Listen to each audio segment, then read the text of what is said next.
With this is Congressman Adam Smith from Washington, Democrat, the ranking member of the House Armed Services Committee. Congressman, thanks so much for being with us. Steve Witkoff on his way to Moscow. He might meet with Vladimir Putin. What do you think he's bringing with him, and how much faith do you have in his negotiating?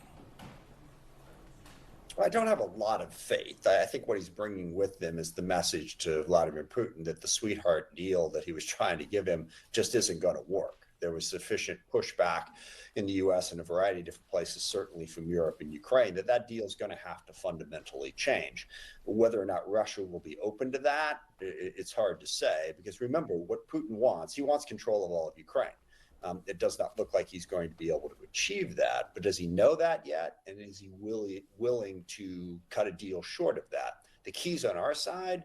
Ukraine has to be able to defend itself going forward. There have to be significant security guarantees.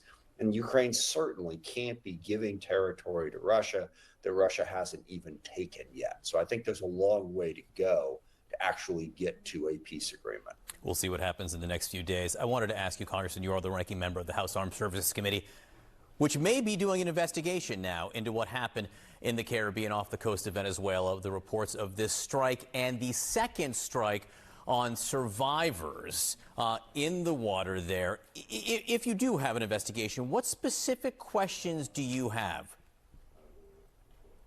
Yeah, well, first of all, if it played out the way was described in the Washington Post article, it's clearly illegal.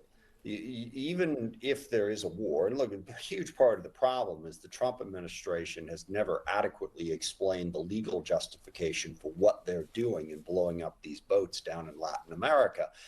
They haven't presented that case, and they're sort of in a middle ground. If there is not a declared conflict, then we're in basic law enforcement mode, and you can't go blowing these things up in the first place. No probable cause, no due process, clear violation of the law. If they want to claim there is an armed conflict, but there are rules for armed conflict, which the United States of America typically follows, and one of them is you can't effectively just kill survivors who are no longer a threat to you.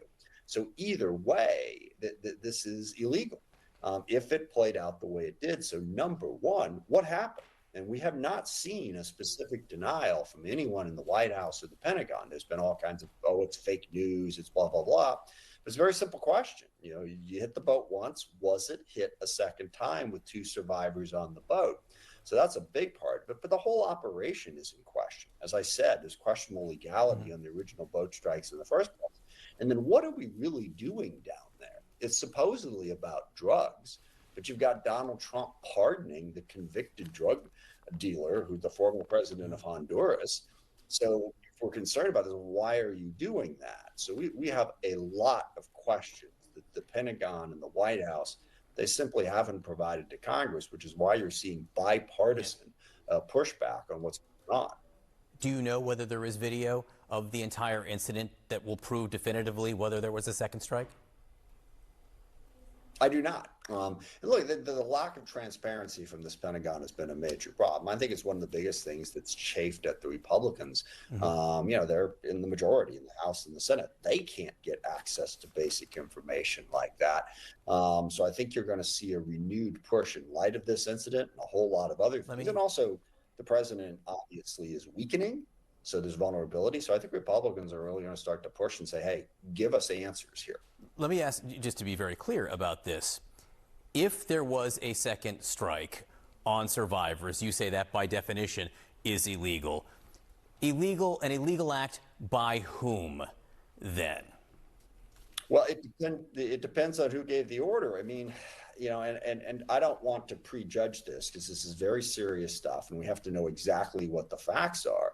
But if Secretary Hegseth gave an order to kill survivors who were no longer a threat, that's a crime. And anyone who carried out that order, who did that, also committed a crime, which is the whole point of what Senator Kelly and the other 5 members of Congress said.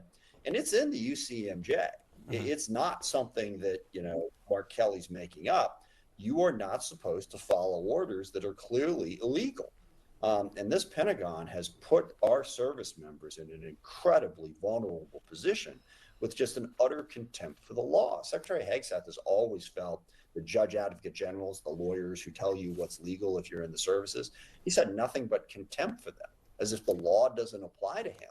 That places the people that he is in charge of, our service members, in an incredibly vulnerable position if their superior doesn't feel like following the law. Again, the reporting, to be clear, it's not clear whether Hegseth gave. The reporting isn't that he gave a separate order, Absolutely. as far as we knew, after the first strike to kill the survivors. But if the initial order was kill everyone, is that enough to raise questions about illegality?